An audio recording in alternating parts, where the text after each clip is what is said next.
Ahava, what's that scent? Smells like a legal settlement. Ahava, what's that scent? Smells like a legal settlement. This company, Ahava, are an Israeli company, but their factory is based in the settlement of Mitzpe Shalem, which is in the West Bank in occupied territory. And that means that the goods that they're selling in there, the Dead Sea products, beauty products, are in fact stolen property and stolen from the Palestinians. And so we hold a protest here quite regularly, and on some occasions like today we have a direct action. And so what we've done, we have 2 people inside there who've locked themselves to a concrete block. We're always very peaceful when we do this. We go in there, we try to calm the staff down, we assure them that we don't intend them any harm whatsoever, and then we lock in, and then we hold the protest outside. And then the police arrive, of course, and now we have the police cutting team in there to cut them out, and they will then be arrested. We can see your dirty side. Ahava, you can't hide. We can see your dirty side. And hopefully what normally happens is they'll be charged with aggravated trespass. Now what that means is that it's trespass with intent to prevent a lawful activity, and we intend to show in court that it's not a lawful activity, because under international law settlements are illegal, which means that under British law they are also illegal.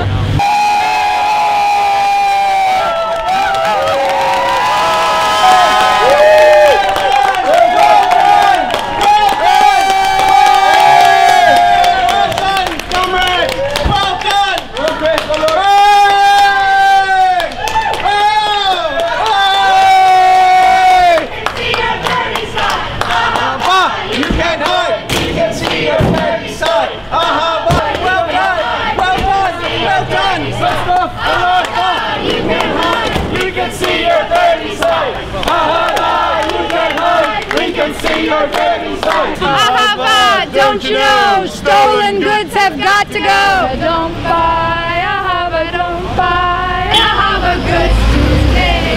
Don't buy Ahava, don't buy Ahava, don't buy. My name is Rae Abileah. I work with Code Pink Women for Peace and our Ahava Boycott, and I live in San Francisco, California in the US.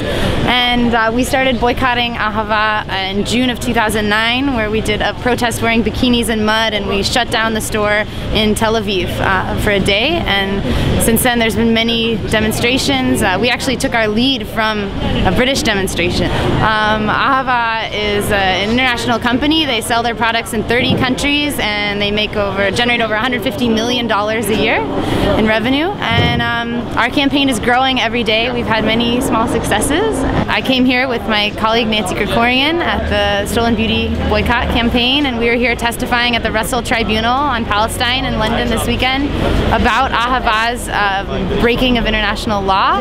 And we're very excited to be here to see this really tremendous act of civil disobedience that just took place, with 2 people putting their bodies on the line for justice and taking action to hopefully very soon, if not one day, end the occupation of Palestine. And I'm Jewish and my family's Israeli, and so for me it's an issue that's very personal and close to home. I used to use Ahava when I was a teenager, and I decided to start boycotting this product, and started working on this campaign because I think this is one of the only ways to successfully apply people pressure to end the occupation, the siege of Gaza, the lack of equality and human rights for Palestinians in the region. I think that there's nothing more Jewish than standing up for human rights. Our tradition teaches us to believe in tikkun olam, which is a concept of repairing or healing the world. We also read in the Bible this line, tzedek tzedek tirdof, which means justice, justice you shall pursue.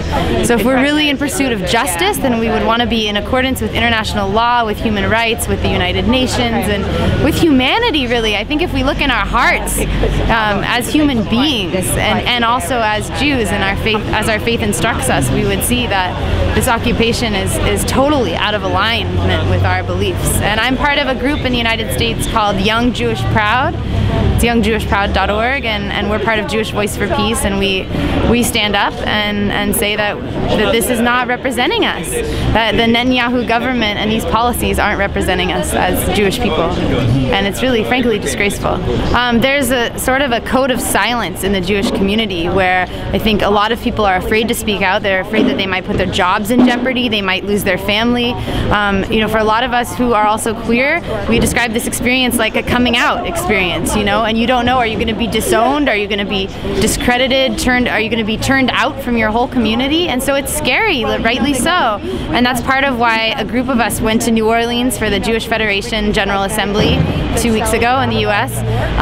Prime Minister Netanyahu from Israel was the keynote speaker, and 5 of us stood up and disrupted during his speech. And we held up banners that said things like the settlements delegitimize Israel, the siege of Gaza betrays Jewish values, and we wanted to say that here we are, we're not afraid to stand up and to speak out our truth and to stand in our beliefs and shine a spotlight on injustice. And we hope that by doing that, other people will feel more confident to step out and make this statement, because I think the more of us that stand up, the more we'll feel empowered to do so. And it's already happening. We've received tremendous letters of support from all over the world. Thousands of people in the U.S. have signed on to our Young Jewish Proud petition on our website.